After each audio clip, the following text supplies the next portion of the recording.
Do you think that George Lucas got his inspiration from the Bible? Well, this is something that I've contemplated on the last several years. I don't often talk about my faith in these videos that I do. My name is David Buck. I'm a real estate broker in Honolulu, Hawaii with Harcourts Island Real Estate. And like I said, this is typically a real estate channel, and we're going to dive into real estate towards the end. But like I said, I don't normally talk about my faith in these videos, but these last 4 years, I've really for the first time gone through the Bible through I want to give credit to the daily audio Bible. I'm now my fourth year. I'm going through the Bible from start to finish. And there's something that I picked up on this past year or two. And the irony was it happened on April Fool's Day this year. And there's no joke here intended. But I was reading on it was Luke chapters 9 verses 28 through 36. And in going through this part of the Bible, it's considered the Transfiguration of Jesus, and there's a lot of similarities I picked up from my childhood and youth and watching Star Wars. Now, the obvious similarities between Star Wars and the Bible is that you have good versus evil. In the Bible, you have God versus the devil, and then in Star Wars, you have the good and bad side of the Force. Now, in this particular gospel by Luke, and I didn't even make the connection until today. Who is probably the most famous character in Star Wars? What's his name? Luke. So now we're going to dive into Luke chapter 9, verses 28 through 36. Now, about 8 days after these sayings, Jesus took with him Peter and John and James and went up to the mountain to pray. And while he was praying, the appearance of his face changed, and his clothes became as bright as a flash of lightning. Suddenly they saw two men, Moses and Elijah, talking to him. They appeared in glory and were speaking about his exodus, which he was about to fulfill in Jerusalem.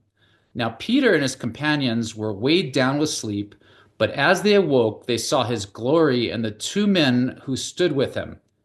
Just as they were leaving him, Peter said to Jesus, Master, it is good for us to be here. Let us set up three tents, one for you, one for Moses, and one for Elijah. Not realizing what he was saying. While he was saying this, a cloud came and overshadowed them, and they were terrified as they entered the cloud. Then from the cloud came a voice that said, This is my son, my chosen, listen to him. When the voice had spoken, Jesus was found alone, and they kept silent, and in those days told no one any of the things they had seen. So the past 2 years after I listened to these scriptures, I couldn't help myself but thinking of Luke in Star Wars having inspiration when both Obi-Wan Kenobi and Yoda appeared to him, both of whom have passed, but they come back to him to speak to him and guide him to give him inspiration. And here we have in the Bible where Jesus has inspiration from both Moses and Elijah speaking with him, how they're risen from the dead. And the foreshadowing of this is Jesus is going to go into Jerusalem and then be crucified and then raised on the third day. With Easter today, we celebrate the resurrection of Jesus and the faith of Christianity. Now, as I mentioned in the beginning, we're going to try to tie this into real estate. And so in the Bible, Jesus receives inspiration from both Moses and Elijah, both of whom are no longer here. And then in Star Wars, you have Obi-Wan and Yoda, who are no longer here.